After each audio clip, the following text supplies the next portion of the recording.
नमस्कार, मैं हूं श्वेता झा और आप देख रहे हैं आज तक। बेहतर हिंदुस्तान भी, जान भी, जहान भी। जी हां, पेश हुए कल के बजट पर मोदी सरकार को इस एक लाइन से समझा दिया गया है। मोदी सरकार ने यह बात कह दी है और यह बता दिया है कि जान है तो जहान है, और उसी के हिसाब से यह बजट बनाया गया है।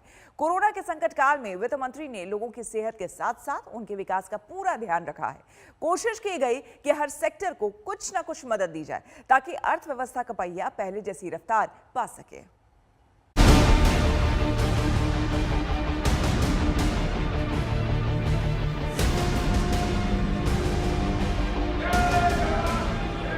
I have provided 35,000 crores of rupees for COVID-19 vaccine. जान भी जहान भी। यह बजट उन सेक्टर्स पर विशेष रूप से केंद्रित है जिनसे वेल्थ और वेलनेस दोनों ही तेज गति से बढ़ेंगे। जान भी जहान भी। इसमें एमएसएमईज और इंफ्रास्ट्रक्चर पर विशेष रूप से जोर दिया गया है। नई चुनौतियां, नई उम्मीदों के बीच मोदी सरकार के नए बजट का मजमून यही है, जान भी जहान भी। जान यानी कोरोना संकट के बीच लोगों की जिंदगियां बचाना और उन्हें बेहतर से बेहतर स्वास्थ्य सेवाएं देना, और जहान यानी महामारी के दौर की मुश्किलों से निकालकर आम आदमी की जिंदगी को बेहतर से बेहतर बनाना। इसी सोच और सपने के साथ जब वित्त मंत्री निर्मला सीतारमण ने आज अपना तीसरा बजट पेश किया तो जान भी और जहान भी के इन नए मंत्र की झलक बजट में साफ दिखाई दी, क्योंकि इसमें सबसे ज्यादा ख्याल लोगों की सेहत का ही रखा गया है। Honorable Speaker, I have provided 35,000 crores of rupees for COVID-19 vaccine in this year 21-22. I am committed to provide further funds if required. So the budget outlay for health and well-being is 2,23,846 crores in this BE 21-22 as against the BE of only 94,452 crores, and it marks an increase of 137%. The details of the same are at Annexure 1 of the speech. With the vision of Atmanirbhar. स्वास्थ्य क्षेत्र के budget में सिर्फ भारी इजाफा ही नहीं किया गया है, बल्कि जन जन के कल्याण के लिए इसे आत्मनिर्भर भारत अभियान से जोड़कर एक नई स्कीम भी शुरू की गई है। इन योजना को पीएम आत्मनिर्भर स्वस्थ भारत योजना का नाम दिया गया है, जिसके तहत सरकार अगले 6 साल में करीब 64,000 करोड़ रुपए खर्च करेगी। इन नई योजना का मकसद देश के हर इलाके तक जरूरी स्वास्थ्य सेवाओं को बढ़ाना है। इसके साथ 75,000 ग्रामीण हेल्थ सेंटर खोले जाने की भी तैयारी है। लोगों का स्वास्थ्य स्वच्छता से भी सीधे तौर पर जुड़ा है। ऐसे में मोदी सरकार के बजट में स्वस्थ भारत के जरिए स्वस्थ भारत का खाका तैयार किया गया है। Swachh Bharat and Swasth Bharat. For further Swachhata of urban India, we intend to focus on complete fecal sludge management and wastewater treatment, source segregation of garbage, reduction in single-use plastic, reduction in air pollution by effectively managing waste from construction and demolition activities, and bioremediation of all legacy dump sites. सरकार ये समझती है इन कोशिशों और योजनाओं को अमली जामा पहनाने के लिए अर्थव्यवस्था को फिर से पटरी पर लाना जरूरी है, ताकि लोगों को रोजगार मिल सके। बजट में इंफ्रास्ट्रक्चर पर खर्च में अभूतपूर्व वृद्धि के साथ साथ कई व्यवस्थागत सुधार किए गए हैं, जिसका बहुत बड़ा फायदा देश में ग्रोथ और जॉब क्रिएशन, रोजगार के लिए बहुत लाभ होगा। उधर विनिवेश के जरिए पैसे जुटाने के ऐलान को विपक्षी नेता रोजगार के लिए नया संकट बता रहे हैं। जितने भी पब्लिक सेक्टर्स है डिसइन्वेस्ट करना, यानी जो एश्योर्ड एम्प्लॉयमेंट है उसको भी निकालने की उन्होंने कोशिश कर रही है। तो ऐसा इस बजट में खासकर गरीबों के लिए कुछ भी नहीं है। हालांकि उम्मीद यही है कि अर्थव्यवस्था पर कोरोना महामारी की मार से उबारने में ये बजट असरदार हो, ताकि लोगों की जिंदगी में नया बदलाव आ सके। आज तक वित्त मंत्री के पिटारे से सौगातों की बरसात तो हुई, मगर इन सौगातों की बारिश में वो सूबे ज्यादा भीगे जहां चुनावी बयार बह रही है। जी हां, इसी साल जिन सूबों में विधानसभा चुनाव होने हैं उन राज्यों के लिए भी बजट में बहुत कुछ था। देखिए किस राज्य को क्या मिला और चुनावी राज्यों को मिली सौगात पर विपक्षी दल क्या कह रहा है।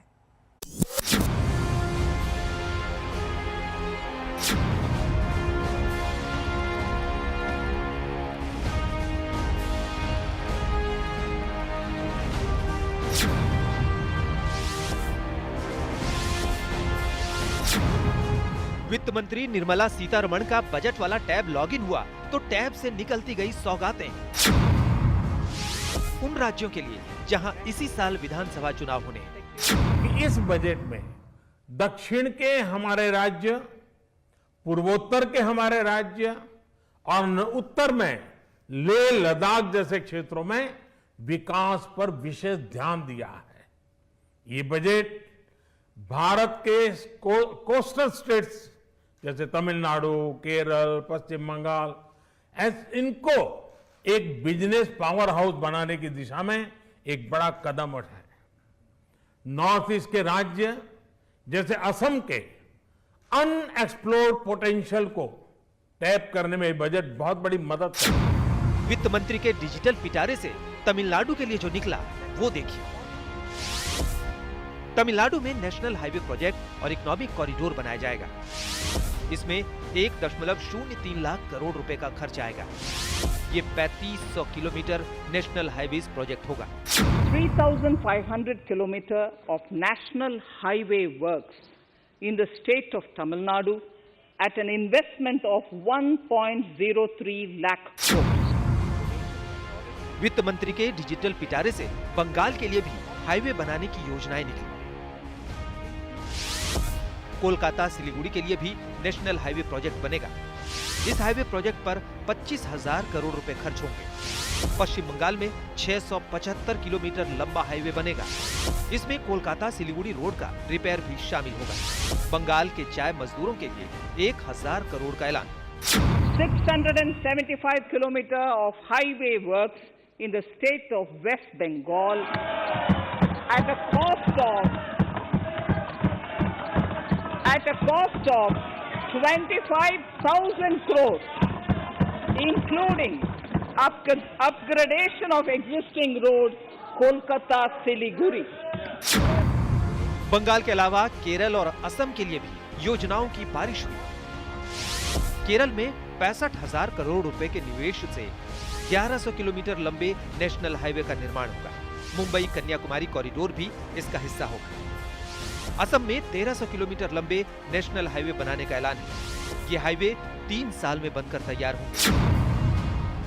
जाहिर सी बात है, सरकार ने उन सूबों को साधने की कोशिश की है जहां इसी बरस चुनावी रण है। दिलचस्प बात यह है कि इसमें से 3 सूबे गैर बीजेपी शासित सरकारें हैं, इसलिए विपक्ष इन ऐलानों से बिफर पड़ा है। चुनाव 1 महीना 2 महीना है, आप 3,20,000 रुपए अनाउंस करते वो 4 स्टेट को, इससे यही जाहिर होता है कि आपकी नीयत ठीक है, नहीं है, नीयत में खोट है।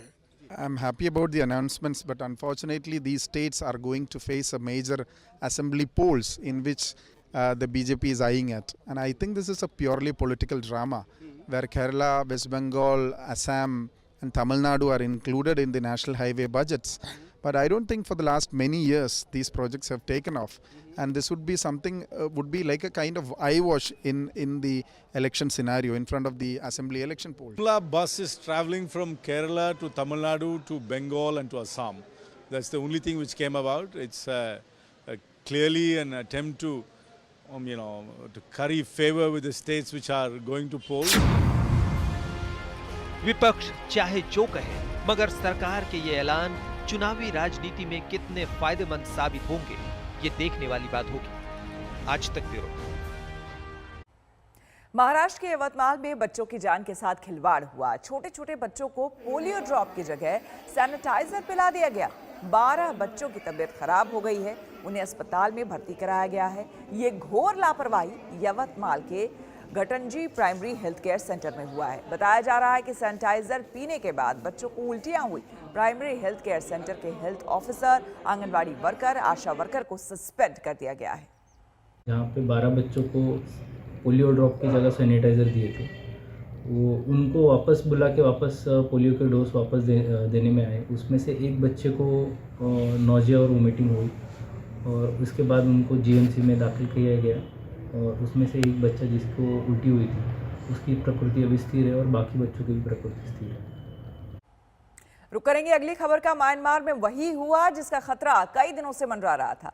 सेना ने आखिर चुनाव के जरिए चुनी गई सरकार को कुर्सी से हटा दिया और सत्ता कब्जा ली। लोकतंत्र में भी सेना का दखल था, लेकिन अब सेना ने तख्ता पलट करके खुद कमान संभाल ली है। दुनिया भर में अब इसका विरोध हो रहा है।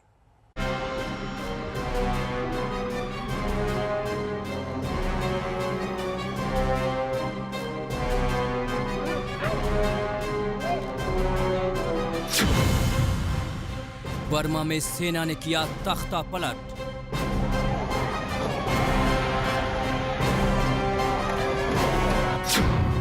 पहले चुनाव पर सवाल, अब सत्ता पर कब्जा।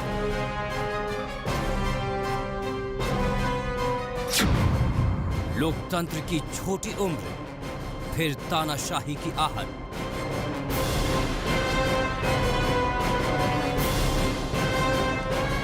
यंगून की सड़कों पर सेना के ट्रकों की ये आवाजाही साफ बता रही है कि यहां लोकतंत्र को एक बार फिर सेना की नजर लग गई है।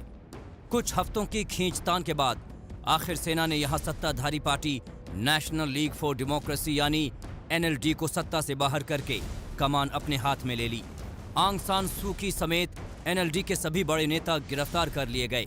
म्यांमार की सेना ने 1 साल की इमरजेंसी का ऐलान करते हुए सैन्य प्रमुख मिन आंग लाइन को सत्ता सौंप दी। इसके बाद यंगून की सड़कों पर हालात कुछ ऐसे थे।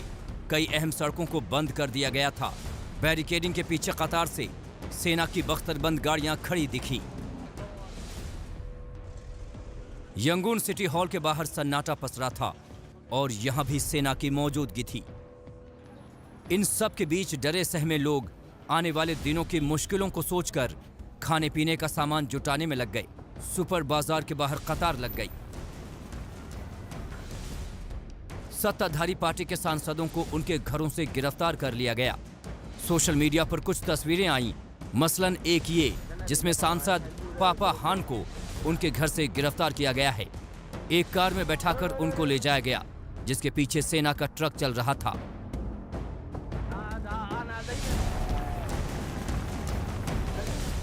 हालांकि सैन्य तख्ता पलट के खिलाफ आवाजें उठ रही हैं।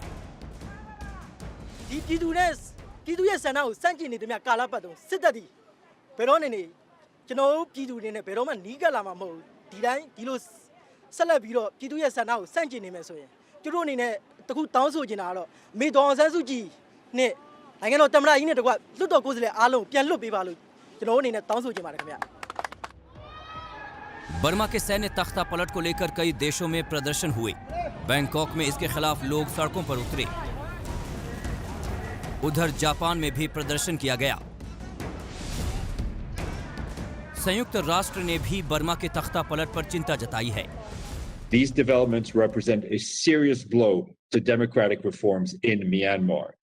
The Secretary General stresses that the November 8th general election provide a strong mandate for the National League for Democracy, reflecting the clear will of the people of Myanmar to continue on their hard-won path to democratic reform.